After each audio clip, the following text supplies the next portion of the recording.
Amigos, ¿qué tal? Bienvenidos a Entrevista Andre, un capítulo más. Un saludo para todos los que a esta hora disfrutan el podcast de manera indiferida y con todos los proyectos en mente que tengo. Uno de esos proyectos es hacer este podcast en vivo. Espero que pueda realizar, porque para mí es un sueño hacer un podcast en vivo, traer el invitado, que ustedes puedan interactuar a través de los comentarios. No sé qué opinan la gente que es seguidora de este podcast, de este canal, que a propósito vamos subiendo muy bien, eso me tiene muy feliz. Yo siempre tengo la expectativa muy baja con mis proyectos, no porque no crean los proyectos, sino porque me gusta que todo sume. No tener una expectativa tan alta para no pegarme una estrellada, sino que las cosas se van dando y estoy muy feliz con el rendimiento del canal, pero muy feliz, la verdad que me sorprende muchísimo. Muchas gracias por su apoyo y hoy tengo invitada desde Inglaterra, Constanza.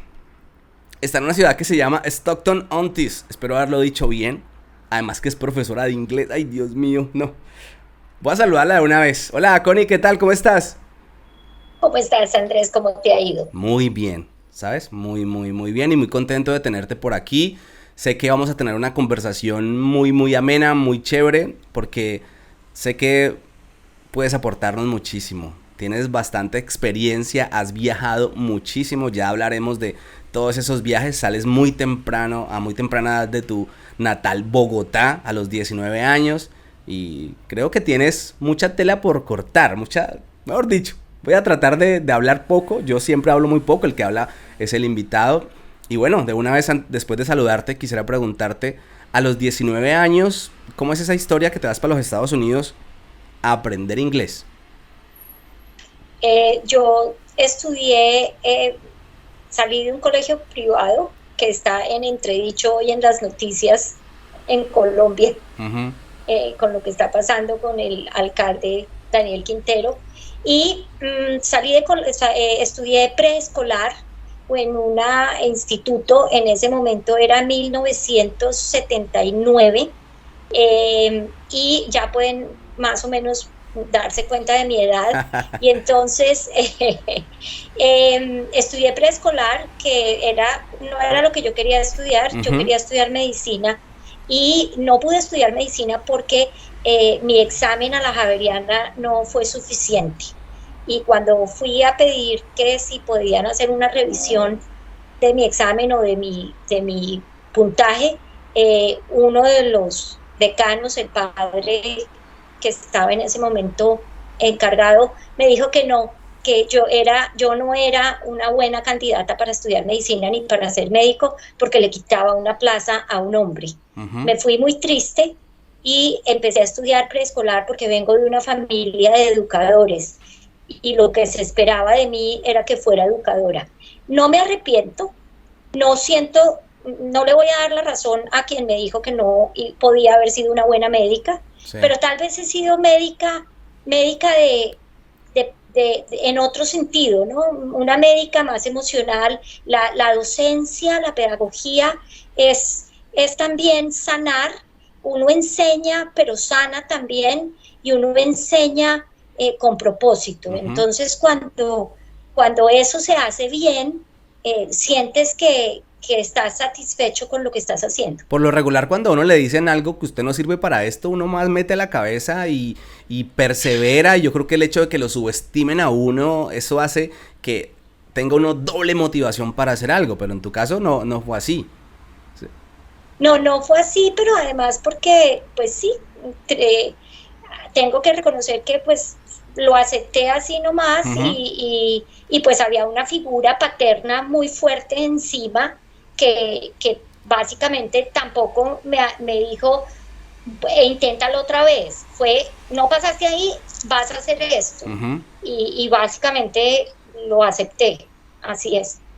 Y entonces, quiero que me cuentes el viaje a Estados Unidos.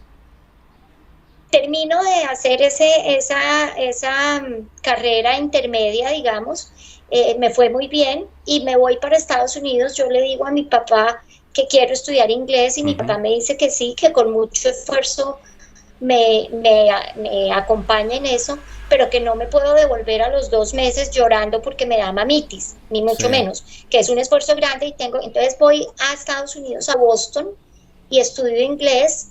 y resulta que la experiencia me encantó y ya casi que no me quería devolver. Sí, ¿por Y qué? entonces ¿Qué fue lo que te gustó tanto?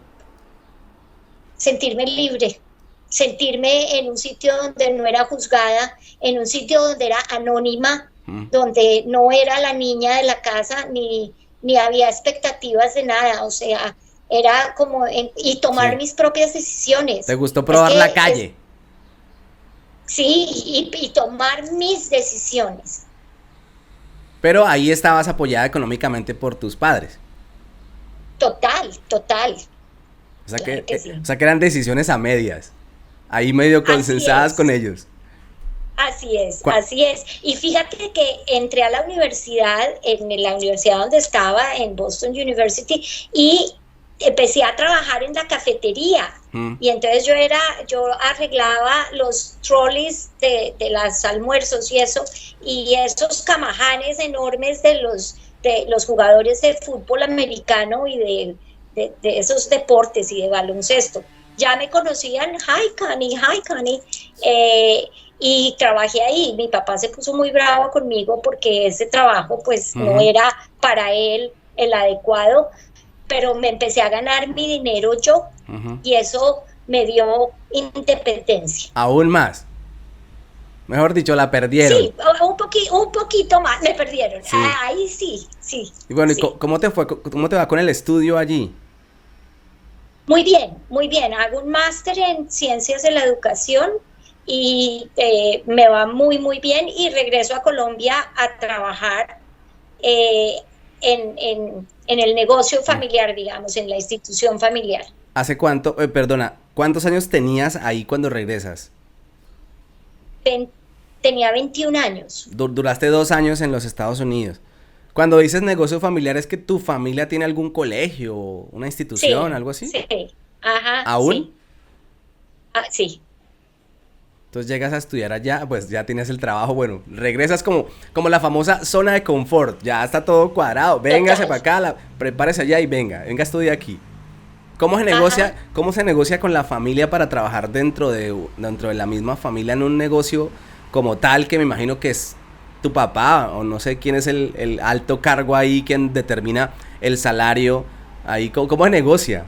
¿Con papi, No ven, se no, está muy negocia, bajito, o sí, como, no se negocia lo que me asignaron y básicamente tal vez esa ha sido una de mis debilidades, porque a mí no me enseñaron a negociar ni a ser independiente y esa es una debilidad. Yo admiro a las mujeres jóvenes que son independientes. Mis hijas, por ejemplo, son mujeres profesionales, son independientes y les suplico que no dejen su independencia nunca. entonces ahí cuánto duras en el nidito, de nuevo? No, duro tiempito, sin embargo, digo, tengo que irme otra vez y a los 3 años estar ahí, en el 87, vengo a Inglaterra y conozco a quien hoy es mi marido y que llevamos 34 años de feliz matrimonio. Antes de pasar a ese Y capítulo, llamo, me gustaría preguntarte, porque acabas de dar una fecha, 87. Eres de Bogotá, pero tú recuerdas cómo era Bogotá o cómo era Colombia para el 87 y te lanzo otra pregunta seguida a esta que va acompañada y es, ¿has visto un cambio en Colombia desde el 87 al 2022 que estamos o es una misma Colombia? no, es totalmente distinta. Te voy a decir, si bien en Estados Unidos conocí gente de muchas partes del mundo, que para mí era una novedad, por supuesto, porque nosotros somos bastante cerrados y creemos en Colombia que lo único bueno es lo que tenemos alrededor. Eh, Voy a sonar muy dura y probablemente controvertida, pero conocer gente del Medio Oriente, judíos, diferentes religiones, eso te abre la mente, eso Ujú. te enriquece y te da una mente abierta. Eso es un cliché, pero es verdad. Llegar a Inglaterra fue otro choque cultural, una Inglaterra que en el 87 estaba abriéndose y estaban iniciando las primeras generaciones de migrantes de las excolonias que habían llegado, o del Commonwealth, y habían llegado y estaban teniendo hijos acá. Entonces, yo nunca había visto tantos pakistaníes, ni tantos hindúes, ni tanta gente con turbante en esta Inglaterra. Y fuera de eso, pues el inglés tradicional y el británico tradicional, y un Londres gris. Me preguntaste por Londres. No, por Bogotá, por Bogotá. Por Bogotá te pregunté, pero ya llegaste a Londres de nuevo. Estás que hablas de Londres. Tendremos tiempo. Pero Bogotá avanza en el tiempo. Si bien, fíjate tú, cosas tan chiquitas como el desodorante de Estados Unidos no se conseguía en Bogotá, ¿cierto? Uh-huh. No había Farmatodo o Farma, como se llame, sí, que ya lo cerraron, no había Pepe Ganga, no había nada de eso. Había que el Ley. Había el Ley, el Tía, había una cooperativa de militares, me acuerdo, había el Éxito, no existía, sí, Carulla sí, Pomona sí, pero era carísimo. Entonces tú no entrabas ahí. ¿Era? Es carísimo. Bueno, y entonces, es que me quiero ubicar para esa época del 86, ¿cómo era? Es que yo estaba muy recién nacido. ¿Tú no habías nacido? No, yo ya he nacido, claro, yo he nacido, pero no recuerdo, o sea, no recuerdo, por eso quisiera... No, o sea, las calles, las avenidas, no había vías, o sea, si hoy se supone que no hay vías, no había vías, sí. Es que la 170 era de un solo carril, sí. La 170 era el tercer puente. O sea, esto era algo que ustedes no se imaginan. Mis hijos se burlan porque cada vez lo mismo que los papás de siempre, eso eran solo potreros, eso no había edificios, eso allí no había casas. Entonces, Bogotá era una ciudad chiquita, era un pueblo chiquito, tengo que decir eso, es verdad. Y llegar a una Londres que te mueves por ese metro y que tomas los buses y que esto yo no podía creerlo. Sí. Y me quedé en Londres desde el 87 hasta el 94. Pero te saltas un paso y es, ¿cómo haces para arrancar para Londres? ¿Qué te motiva? ¿O te vas en plan estudiar? ¿Cuál es la razón por la que viajas de Colombia a Londres? Yo necesitaba salir del país, era una necesidad. Y dije, voy a experimentar, y en ese momento no me vine con plata de mi papá, ahí me vine con lo mío, con lo tuyo, y como fuera, y de hecho y fui niñera y enseñé español, y bueno, me busqué y me rebusqué actividades. O sea, llegaste fue a guerrearla. Ven, tú eres madre, ¿cierto? ¿Tienes cuántos hijos? ¿2, sí. 3? 3 hijos.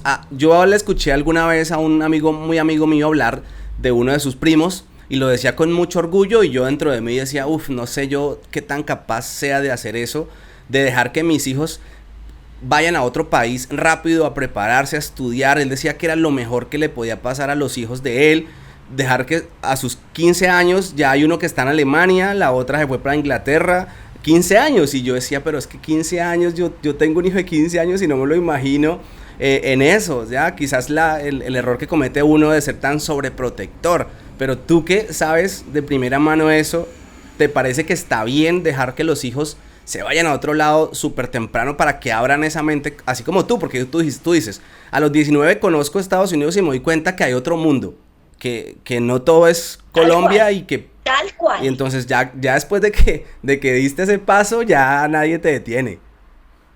Exactamente, y eso es así. Pues te voy a contar y voy a abrir mi corazón. Mi hija de 16 años, cuando nos devolvemos de México a Bogotá, porque estuvimos un tiempo en México viviendo, porque mi esposo tenía un trabajo interesante de multinacional en publicidad y era director de una división, Duramos 5 años en México y nos vamos a devolver a Bogotá porque ese trabajo se acabó. Mi hija de 16 años dice, yo no quiero volver a Bogotá, mami. A Bogotá no vuelvo, me voy para Inglaterra. Y es como si me arrancaran por dentro algo. Uh-huh. Y mi hija se viene para Inglaterra sola. Vino a vivir con una amiga mía colombiana que había estado casada con un inglés, pero Gaby viene a vivir sola. Yo me perdí los años de esa transición de niña a mujer. Yo no la he vivido con mi hija. Ahorita estoy recobrando el tiempo. Uh-huh. Ajá. Siento que perdí ese tiempo. Yo me quedé en Bogotá porque yo trabajaba trabajaba en Bogotá y era donde tenía que estar en ese momento. Es que la vida hay que entenderla, que tiene momentos y que tiene situaciones que tú no cuestionas. Me da la impresión que en ese momento como que no lo entendías bien, el hecho de que ella quisiera volar tan rápido, pero me imagino que ahora que miras con retrospectiva dices, no, perfecto. Pero perfecto porque tú no sabes la mujer que es esa mujer. Y luego la otra de 14 en ese momento pues me hizo llorar lágrimas de sangre porque ella quería también estar con su hermana y porque su hermana no podía, porque ella sí podía y ella no. Mi hija segunda salió a los 17 años, cumplió 18 en Londres y hoy es una mujer maravillosa, es panadera, vive en Dinamarca y es tal vez una de las mujeres que mejor hace pan en Dinamarca. Vea pues, a mí hace poco me invitaron a Dinamarca, tengo plan de ir a Dinamarca. Hay alguien allá también muy interesante para contar una historia súper espectacular en Dinamarca. Pero bueno, no nos desviemos y sé que has viajado mucho, ya por ejemplo, en 30 segundos nos contaste Inglaterra, México, Bogotá, ¿sí? Pero vamos cronológicamente, estás en Inglaterra, te vas para Inglaterra súper joven, teniendo toda tu zona de confort en Bogotá, teniendo trabajo, estando con tu familia, sin necesidad de ir a rebuscarse la vida, con algunos ahorros, me imagino yo, porque tampoco fue así como tan desordenada la situación. No, me pararon a la entrada en el aeropuerto. En ese momento las mulas estaban en furor. Sí. Me hicieron examen de orina y me pararon por 7 horas a la entrada en migración de Inglaterra. Ya. Te tocó duro. Pero para entrar a Inglaterra en ese momento era igual que ahora. No se necesitaba visa. Ah, ya. Era solo pasaporte. Solamente. Te tienen ahí en el aeropuerto, sí, yo me imagino, para esa época la cosa estaba súper complicada. Terrible. Todo el mundo. Terrible. Todo el que viajaba cargado y no. Época dura. Dura. Y así todo no me arrepiento y no me devolví, aunque en ese momento yo le decía a la gente de migración, devuélvame, depórteme. O sea, no me van a encontrar nada. No tengo nada. Nadie me está esperando afuera. No tengo nada que perder. Si me regresan, pues vuelvo a Colombia, a mi colegio. Tal cual. Ya, bueno, pero logras entrar, ya lo sabemos. ¿Y qué? ¿A dónde vas a vivir? ¿Cómo haces para empezar esa nueva vida en Inglaterra? En la misma forma como llegan muchos, porque es que por eso tu programa me conmueve tanto. Que una amiga, que un amigo que te hospeda y me hospeda una muchacha colombiana mayor que yo, con la cual nunca jamás alguien me la había recomendado y yo iba a ver a otros amigos que también habían venido a estudiar pero se la estaban guerreando y estaban en una casa con otros colombianos que hacían limpieza en las oficinas de Londres a las 3 de la mañana. Wow. Porque te voy a decir, Londres le hacen aseo en la madrugada latinos, hispanos y si quieres colombianos. Sí. Entonces tú llegas a eso. Ajá. No llego a eso particularmente, pero sí conozco, me invitan a un almuerzo esta chica y ahí conozco a mi esposo y ya, no les voy a contar detalles, pero ahí quedo enganchada. ¿Sí? De una, Ajá, amor a primera vista, pero de esa vaina una existe, ¿verdad? existe, O sea, lo viste y existe. tras, se puso todo en cámara lenta, cambió los colores, ese Londres gris se puso Se radiante, puso de iluminado. colores. Sí, claro, claro. Ay, Dios mío, Dios mío. ¿Y eso hace cuánto fue? Ya. Hace 34 años, O sea, hace 34 35. años estás con la misma persona. Así es, Guau. Y entonces así es. el hecho de conocerlo a él cambian las cosas, es decir, mejora la situación ya al tener alguien que te pueda brindar más apoyo, siendo alguien pues oriundo del lugar, un Claro, local. claro, claro, claro, por supuesto, pero yo busco mi propio sustento, aunque él es muy generoso conmigo y me acoge, pero yo salgo y soy niñera y hago clases de español y hago supplying teaching, que es son profesores de Sí, reemplazo, que eso es muy suplentes. interesante. Suplentes, exacto. Y entonces tú llegas, el primer trabajo que tienes, ¿cuál es? ¿Lo recuerdas? Enseñar español ¿Y cómo haces para...? porque busco y me presento y me dicen que bueno, porque yo tengo mis calificaciones Ujú. como docente. Entonces, y en ese momento era mucho más fácil. O sea, ahorita la exigencia de muchos certificados y cantidades de cursos hay que hacer para que te puedan dar un trabajo. Pero sí, empecé así y luego de niñera Ujú. que tenía dos chiquitos, con ellos duré bastante tiempo y hoy ya son jóvenes, o sea, Sí. adultos jóvenes y después ya nos vinimos a vivir al norte porque vinimos a vivir a esta región y fui profesora de un colegio privado de niños chiquitos. Constanza, para ese momento, si mis cálculos no me fallan, no había internet. No, ¿Cómo hace no uno para había. buscar un trabajo en esa época? ¿Cómo se buscaba un trabajo en el extranjero? Porque ahora entra a una página y ¡plum! Yo encuentro trabajo, por lo menos aparecen las ofertas y las demandas de empleo, por lo menos. Pero en ese momento, ¿qué? ¿El periódico? ¿Qué tocaba? Mira, y todavía existe esa revista. Hay una revista que se llama The Lady, que es una revista de hace 130 años por ahí, que es una revista especializada como en ese tipo de trabajos para acompañantes, mujeres, cleaners, Ujú. bueno, ese tipo de cosas, pero también como docentes y eso. Y luego hay periódicos locales, como había periódicos locales que decían busco niñera, busco acompañante, busco, y pues llamé y así por teléfono, la señora al otro lado del teléfono, una checoslovaca, me dijo, me encanta tu voz, me encanta tu inglés, sí quiero que vengas y te entrevisto, pero creo que te voy a dar el trabajo. Sí. Yo no lo podía creer. O sea, de Al una. otro día, a las 9 de la mañana, estuve allá y me quedé con ese trabajo como 1 año y 2 meses. Yo recién hablamos que me enviaste una nota de voz, te dije que tenías una voz muy bonita, porque yo soy muy fanático de las voces bonitas. Y esta pregunta te la hago así como, no sé, como curioso, por decirlo así, por curiosidad. Eh, bueno, ya sabemos más o menos cuánta edad tienes. ¿Tienes algún problema en decirnos la edad?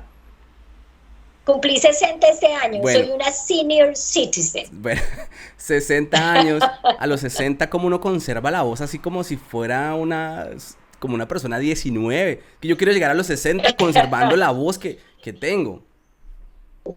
No sé, yo pienso que es el trabajo con jóvenes, el trabajo con jóvenes te mantiene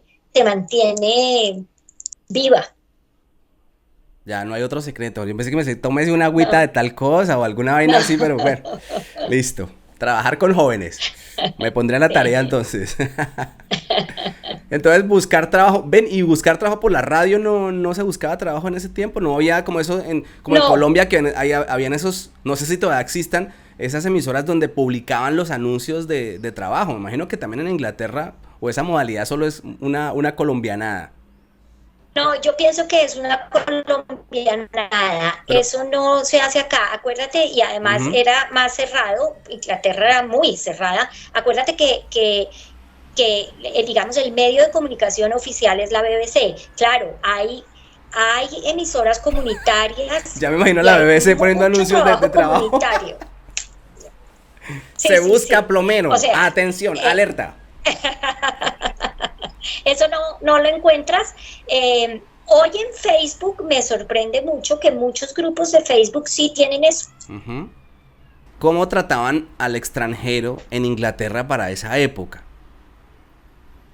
Difícil, una pregunta no es controvertida. Te tengo que decir que no es fácil, ni era fácil en ese momento ser extranjero. Ahora, tienes categorías de ser extranjero. Los miembros de las excolonias, pues digamos que tienen una legitimidad, porque hacen parte de lo que fue el Imperio Británico y entonces tienen unos pasaportes que son válidos.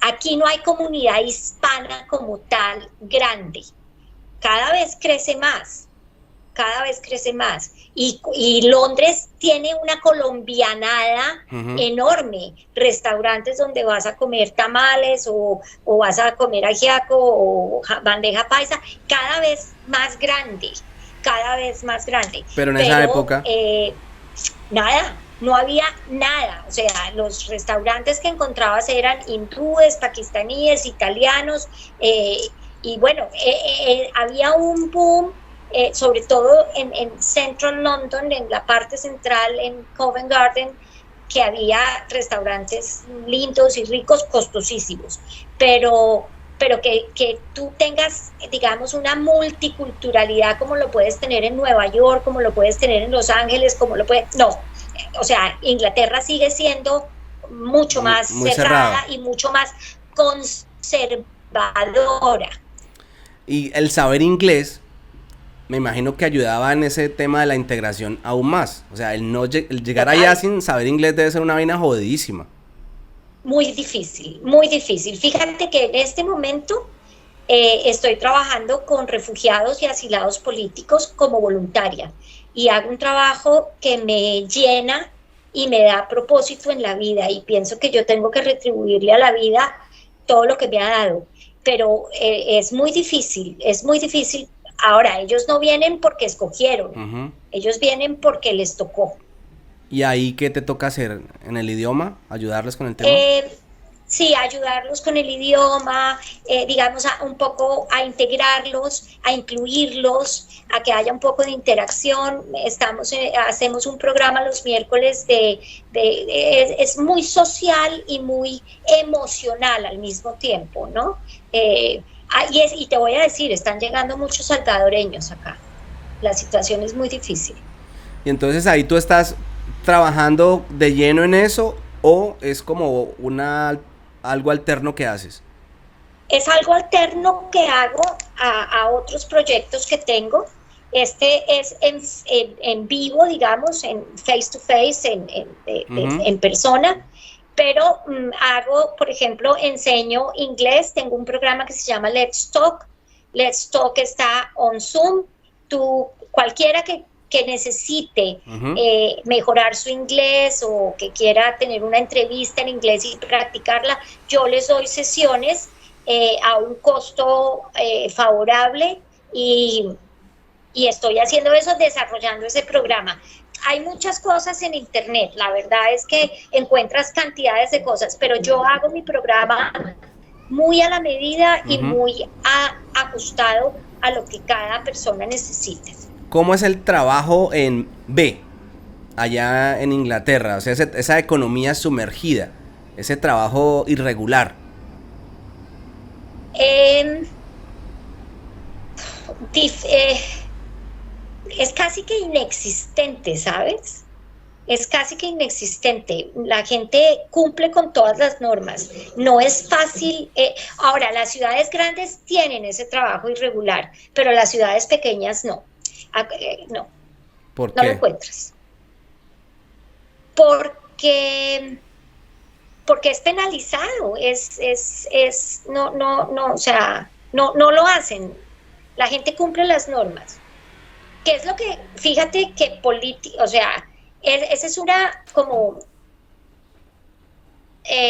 una dualidad, digamos, el gobierno británico está en este momento en una disyuntiva, y es que no se hizo lo que dijeron, y era que hicieron fiestas en la casa del primer ministro y en las oficinas, y él no se dio cuenta.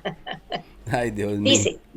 ¿Y cómo te va en Inglaterra? O sea, en el tema de amañarse, pues no sé, porque Inglaterra es un país frío, o sea, es un país gris, donde llueve mucho, por lo menos en Londres llueve mucho, y yo estoy aquí hablando de lo que yo leo, más no he ido, ¿no?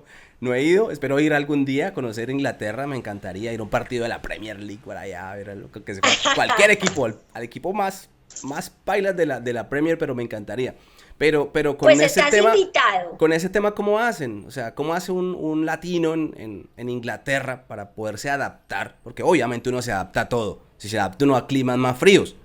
Pero hay gente que le da duro la situación del clima gris, siempre esa lluviznita ahí suave, que ni llueve mucho, pero siempre está lloviendo, y eso deprime.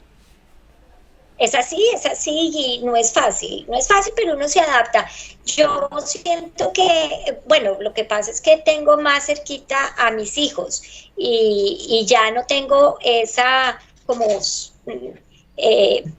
no sé si eso es una tara, pero ya el ser una mujer mayor, y ya en la generación anterior ya no hay nadie, entonces pues no me siento tan ligada, y siento que mi puesto y mi lugar es junto a mi esposo y más cerca a mis hijos. O sea, uno se termina amañando. Sí, y aprendes a muchas cosas, a saber dónde comprar, y no. Ahora, obviamente que hablar el idioma te facilita, por supuesto. Cuando tú no hablas el idioma, y yo que tengo contacto con esas personas, cuesta mucho trabajo y es muy doloroso. Como para hacernos una idea, ¿en qué momento ustedes en Inglaterra se sienten en verano y ya se quitan el saco y ¡ah! ¡Qué calor! ¿A qué temperatura están así como disfrutando el verano? Desde por ahí el 20 de julio y por ahí hasta el 15 de agosto. ¿Qué temperatura? Eso es todo lo que hay. Por ahí 25. Ah, ¿y hay sol? Sube. Qué pregunta tan tonta, sí. pero bueno. No, hay días divinos, sí. y mira, mi Instagram, mi Instagram personal tiene muchas fotos de las caminatas que hacemos. La campiña inglesa es bellísima. Te voy a estar y te ofrece de una vez. Estoy aquí mirando. Tranquilidad. Sigue y todo. Contando. Ok. Sigue contando. Que no, la campiña es preciosa, y la Inglaterra rural es una Inglaterra muy bonita, muy bonita, es de postal. Sí, eso veo. ¿Y cómo es la situación allá con los precios? Los alquileres, la comida, los salarios. No, son correspondientes, o sea, en el norte de Inglaterra la vida es un poco más económica. Donde tú estás ahora, ¿no? Tú estás en el norte. O sea, un arriendo te puede costar entre 500 libras, bueno, dependiendo lo que estés buscando, por supuesto, pero una habitación o un estudio puede estar en 500 libras y te puede subir a 800, un apartamento, una casa con 2 habitaciones. Pero fíjate que en Londres un estudiante puede perfectamente pagar 900 libras por una habitación. 900 libras serían como unos 1.000 euros, como unos 4 millones largos de pesos, de pesos colombianos. Por una habitación. Sí. ¿Y cuánto gana una persona normalmente allá? Un salario mínimo está en... O sea, la hora está como en 7.50 de libras. un salario, tal vez un salario mínimo puede estar entre los 1.500, 1.800 libras. O sea, 2.000 euros, por ahí. Sí, Oh, sí, por un ahí. poco menos, un poco menos. Y con eso, con ese salario mínimo, alguien pues viviendo como igual que me imagino que en cualquier lugar del mundo, si sea uno para poblaciones pequeñas o para ciudades pequeñas, el costo de vida es muy diferente a vivir. Ejemplo, aquí en España, Madrid, Barcelona son costosas. Me imagino que allá Londres debe ser una ciudad muy costosa. Pero deben Es haber, la más costosa. claro, deben haber sitios donde es muy barato. Lo que decías ahora, con 500 libras se puede pagar un aparta estudio. Exacto, exacto. Lo que pasa es que, o sea, si estamos hablando de latinos, por ejemplo, les cuesta mucho trabajo adaptarse a las regiones por la soledad, porque sí es muy distinto, el comercio se cierra temprano, a las 5 de la tarde todo está cerrado, o sea, no los pubs, no te vas y te tomas una cerveza, pero no es la cultura ibérica que tienes, la vida nocturna dura hasta las 11 de la noche, aquí Sí. a las 10 de la noche estamos dormidos. Ya voy entendiendo porque ahora para el verano ve uno tanto inglés por acá, por estos lados. Pero mucho, mucho, mucho. Claro, claro, porque haz de cuenta que salen de hibernar, haz de cuenta, y que la semana que se van a solearse y a comer y a tomar cerveza, porque es que tú tienes ahí un prototipo, la verdad, un prototipo de, Sí. y ese es el digamos que el que viene a real, veranear, ¿no? el que viene a veranear. Total. Sí, o sea que es obvio que todos van a tener como marcar una misma tendencia. La tendencia de la fiesta, de venir a comer, de la playa, los vi uno ahí en la playa disfrutando y chamuscándose. Ajá. Ahí como un camarón. Así es. Y así todo es. el día bajo el sol. Uno, uy. Ajá. Y que ya. Porque vivimos adentro muchos meses del año.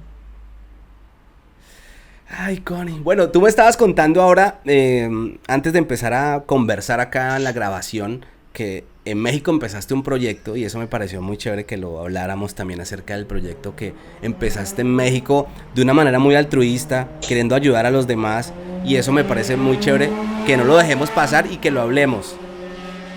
Ok. Está pasando una moto de alta cilindraje por aquí, no sé si la escucharon, les pido disculpas. Yo sí. Estoy acá en la avenida y les dije en el anterior podcast, ahora vuelvo y lo digo y lo aclaro, y es que no tengo aire acondicionado, estoy en el proceso, entonces me toca abrir la ventana, pero entonces digo, si abro la ventana se mete el ruido, cuando la cierro no se escucha nada, pero me tengo que aguantar el calor, entonces no sé, prefiero el ruido, ¿verdad? Está tolerable.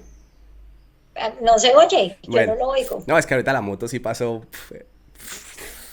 a toda. Bueno, entonces hablemos del proyecto que tienes, que me parece muy interesante. Pues es un proyecto que realmente nace primero en Bogotá, queriendo llevar el arte al ámbito escolar y que a través del arte podamos transversalizar e interdisciplinar los saberes. Pero nos vamos para México como familia. Llegando a México me encuentro con una comunidad colombiana, digamos que organizada, pero que no se atiende como muy pertinentemente, y sobre todo que llegan muchísimos artistas. Y mi debilidad o no es debilidad, es una fortaleza, pero mi apreciación por cualquier arte es de admiración por la persona que lo hace. Y entonces, por alguna razón, me pongo a crear una red y surge un proyecto que se llama Pensart, que es pensar arte y movimiento, y ese proyecto hoy lo tengo montado en la red y pues estoy tratando de montar diferentes actividades que puedan visibilizar y visualizarse los artistas. O sea, yo me imagino que entre la gente que tú y la gente que te sigue, pero la gente que has entrevistado, puede haber músicos, puede haber artistas plásticos, escultores, inventores, o sea, cantidades de cosas. Enseñar es un arte también. Eso que haces tú es un arte.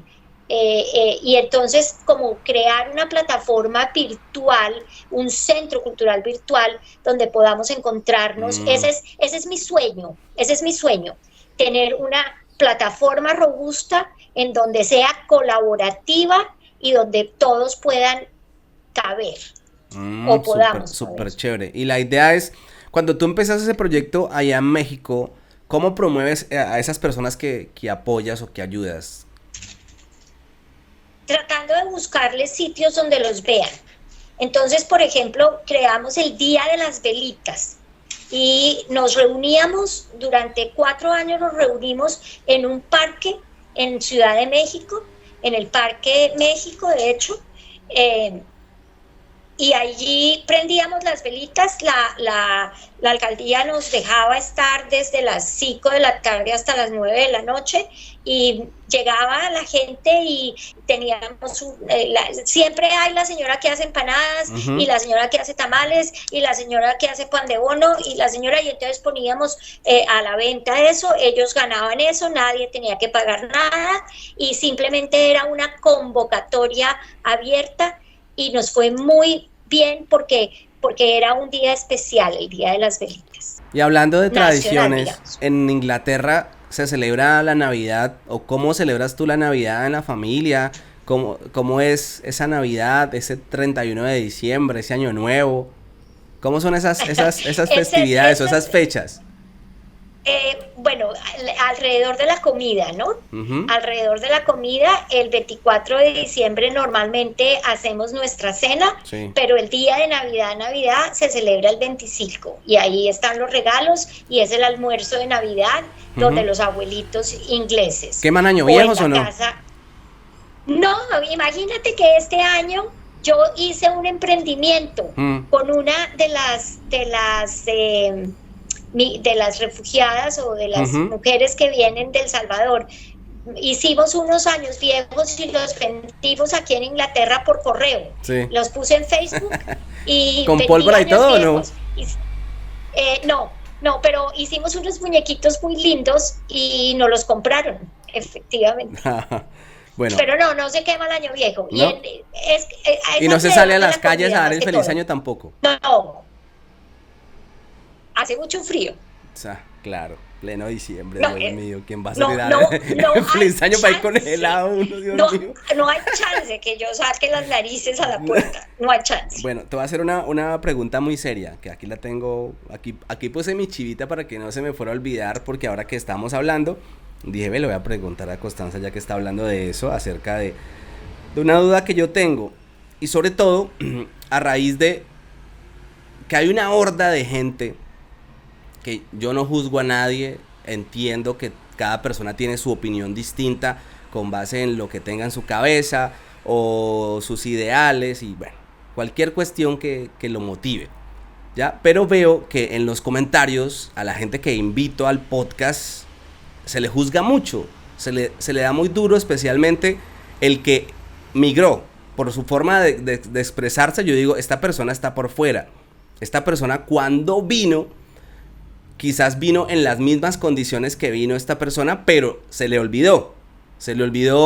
cómo fue su trasegar en el país cuando le tocó emigrar y cuando llegó aquí con una mano adelante, una mano atrás, o dígase al país que llega.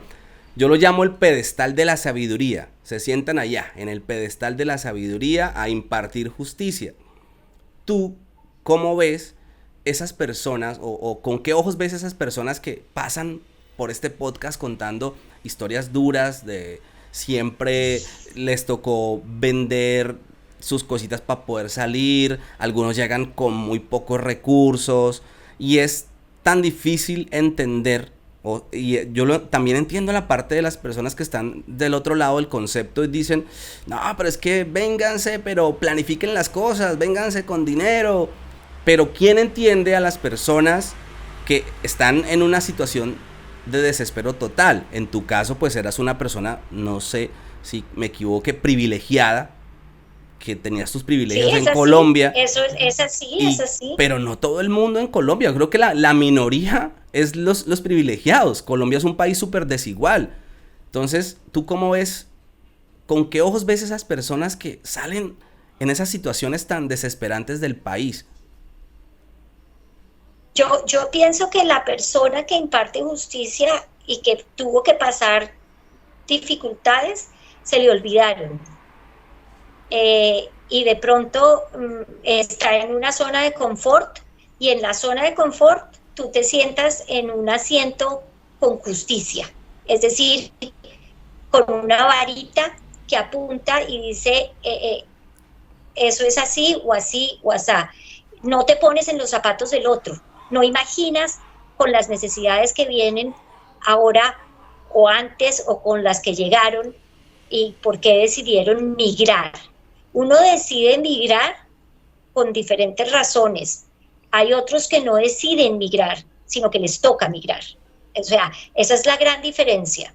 El migrante por voluntad y el migrante que le toca por las circunstancias que hayan sido, ¿ok?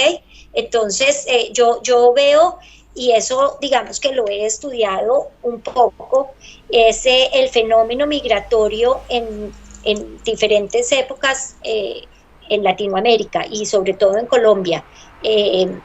La cantidad de mujeres que han migrado de la zona cafetera porque hay unas situaciones complicadas. Pero, por ejemplo, el Valle del Cauca siempre ha tenido una migración voluntaria y han migrado muchos.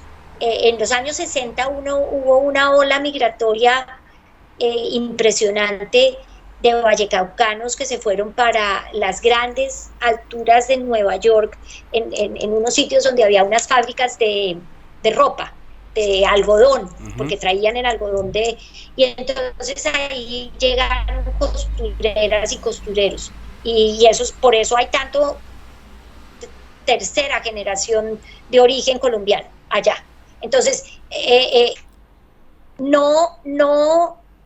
digamos que no estoy de acuerdo con esa manera, no solamente brusca, burda e ignorante de juzgar al otro. No hay lugar a eso. La gente se mueve entre países y se tiene que mover porque le toca y porque en el momento en que tome la decisión, pues también puede, digamos, tener unas necesidades emocionales o de incomodidad. En mi momento, que fue una decisión totalmente voluntaria, era porque me sentía incómoda, era porque me sentía que no encajaba. Nuestro país tiene fama de ser un muy buen vividero. De hecho, nuestro país es maravilloso. Y nosotros lo decimos a los cuatro vientos muy orgullosos. Y a mí, por ejemplo, me ha dicho, bueno, y si su país es tan maravilloso, ¿qué hace aquí en España? A mí me lo han dicho. Y he tenido ahí mis cruces de palabras porque yo soy de los que nunca me quedo callado con esas cosas. Pero lo que deben entender algunos, sobre todo, que no se les olvide por qué salieron del país, ¿ya? ¿Por qué salieron del país? Si todos saliéramos de manera voluntaria, yo creo que son muy pocos los que salen de manera voluntaria de Colombia. Porque si a mí me van a elegir, si a mí me arreglan mi situación en Colombia, yo digo, yo me devuelvo, a ojo cerrado, ¿sí? Porque es mi país. Pero por algo estoy acá, ¿sí? Por algo estoy acá. O sea, si a mí me dan a escoger, pues, pero hay que arreglar una situación. Obviamente que aquí ya estoy hablando ya casi que de política, pero si estamos por fuera es por algo. O sea, si nos dan a escoger, creo que estaríamos allá. Claro. Si tuviéramos un mejor país, claro, estaríamos allá. Y quizás aquí afuera no estamos haciendo nada, no estamos aportando, no estamos haciendo patria, y tampoco estoy hablando de eso. Pero digo, si nosotros en verdad nos dieran a escoger con un mejor país, pues estamos allá. ¿Para qué irnos? Pero si nos vamos pues es por algo. Claro, y es que tú no hay un... A ver, claro, es que no quiero ser tan como controvertida. Ya con lo que hemos dicho, créeme que acá ya hay comentarios. créeme. Nos van a dar duro. Sí, porque Ajá. la gente comenta los videos, es un patrón. La gente comenta los videos solo por el título. O sea, sin ver el contenido. Otros ven 30 segundos y comentaron. Pero esto es un podcast, dura una hora y media, no sé cuánto podamos tardar en él. Pero ya hay comentarios a esta altura del video, así que no te preocupes, suéltala. O sea, yo no puedo vivir aquí llorando porque no me puedo tomar mi jugo de lulo que me fascina. Uh-huh. O sea, no puedo vivir sin el jugo de lulo.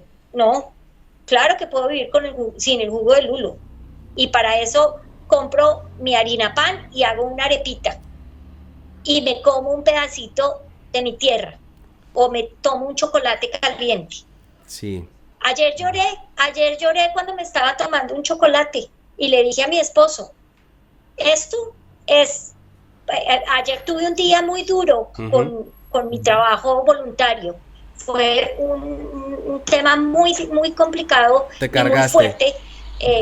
Me cargué y llegué absolutamente deshecha. Y ¿qué necesitaba? Un chocolate caliente. ¿Qué chocolate dije a te Peter, tomaste? ¿Cuál? ¿Qué marca?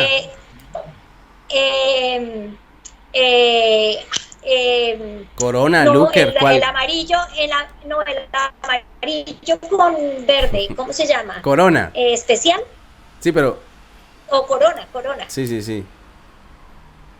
O sea, ¿se consigue allá a qué precio? No, ese está traído de ese mecato que uno echa entre la maleta. Ay, no digas. Bueno. Y ya no me quedan sino 3 pastillas. Ay, tienes que hacerla rendir, o sea que echas una. Así es. ¿Con clavos y canela Así o sin clavos y canela? No, sin clavos, sin canela, sin clavos, pero ese es el sabor. Y le dije a Peter, esto es estar tomando chocolate a Peter con mi papá y mi mamá. Eso necesitaba sentir ese calorcito adentro. Sí, pero mira, tú has dicho algo que me parece muy importante, especialmente para esas personas que tienen proyecto migrar, y es el apego que tiene uno por las cosas. Y es muy importante uno no perder ese arraigo por su país y llevarlo donde está, pero hay que entender que cuando se cambia de país, uno también tiene que adaptarse al nuevo país. Y lo que decías, no me puedo echar a morir porque no tengo un jugo de lulo, ¿no? Pues me tomo otra cosa, porque hay muchas cosas para disfrutar también, ¿ya? Porque tú de manera involuntaria estás menospreciando lo local, el país que te recibe. Entonces, es como si van a Colombia y comienzan a extrañar otras. Ay, es que no, es igual, hagan el ejercicio, pero denle la vuelta al ejercicio y verán que no es tan chévere. Entonces, deben adaptarse. A mí alguien alguna vez me preguntó en un en vivo en Instagram y yo les dije, si usted de las personas que es muy apegado a esas cosas, no se venga, no viaje, porque viajar no es para usted. Si usted es una persona que dice que no puede vivir sin su comida, sin sus costumbres, y no puede separar esas dos cosas, decir, sí, amo mi país, me encanta mi país, amo mis costumbres, pero estoy en otro lado y mi vida está acá. Y yo tengo que vivir con lo que tengo en mi entorno. Lo que decías, yo tampoco, bueno, he tomado como un par de veces jugo de lulo, maracuyá una vez. Y tampoco es que sea una cosa que uno no pueda pagar. Pero si tú lo metes en la cotidianidad, el bolsillo no te va a alcanzar. O por lo menos lo hablo a nivel personal. No, pero que ahorita hace un rato hablé con mi hijo que está en Madrid y está trabajando. Y me dijo, es que me estoy comiendo una empanada, que aquí al lado hay un sitio latino y me encantan las empanadas de papa con carne y me las como. Ese es ese pedacito de confort en inglés se dice comfort food, que es como esa sensación de felicidad, de arraigo, de felicidad. Y entonces ese pedacito lo disfrutas, pero no te echas a morir porque no comes empanada con colombiana todos los días. Sí, que estoy deprimido.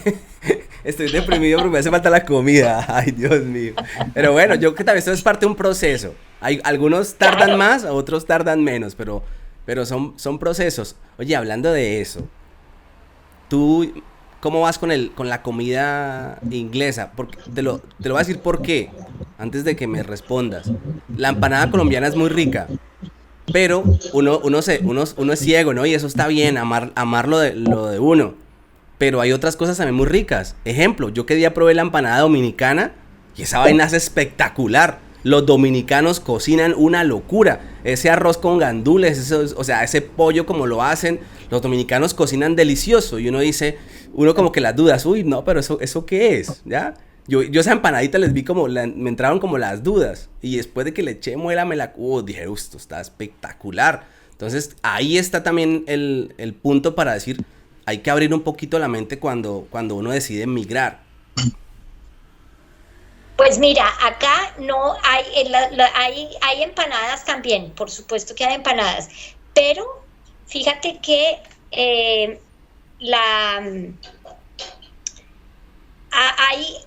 hay una cosa que hacen acá los ingleses que es espectacular, y si lo compras en un sitio más artesanal que industrial, sabe a gloria, y es un pastel de cerdo. Es como una empanada de cerdo, de carne pulpa, y la partes, pero está entre un hojaldre. No, eso es una locura.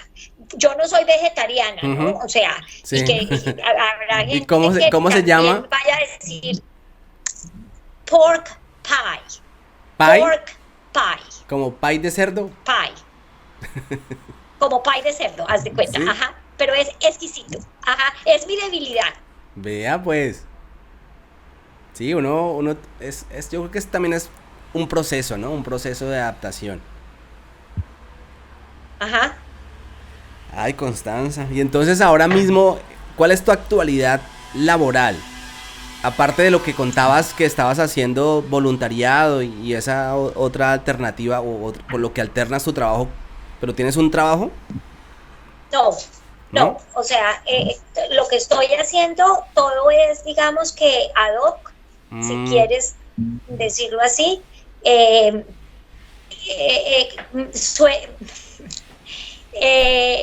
Estás pensando mucho para decirlo. No estoy generando ingresos, cosa que es un poquito difícil para mí, pero ahí está Peter. Ajá, es verdad, así es. Es el que pasó por allá al fondo, ¿no? Así es, y me trajo un té. Ah, qué bueno. Pues Constanza, muchas gracias por compartir con nosotros. Siempre despedimos con un consejo, pero me gustaría que enviaras un saludo, porque consejos creo que es todo lo que has dicho sirve como consejo. Entonces me gustaría que despidieras con un saludo para alguien. Pues, agradezco tus palabras, que son muy generosas. Pues para alguien no, para todos los que estamos en el mundo, y que estamos buscando propósitos. La vida tiene que tener propósitos, y tender la mano para mí es un propósito. Cuando uno tiende la mano, recibe y da. Y eso suena a cliché, suena a frase de cajón. Yo no soy muy religiosa, pero creo que hacer el bien sin saber a quién es un propósito de vida. Y probablemente tus palabras, las mías y las de todos los que han pasado por tu programa, le han regalado a alguien una palabra, una reflexión y un momento donde puede hacer ese clic que necesitaba, sea para quedarse en su país de origen, sea para irse, sea para terminar una relación o comenzar una relación, o para cambiar de trabajo, o sea, pienso que tenemos que tener propósitos inspiradores. Muchas gracias. Chao. Andrés, me encantó. Gracias y seguimos en contacto. Bueno, un abrazo. Estamos hablando.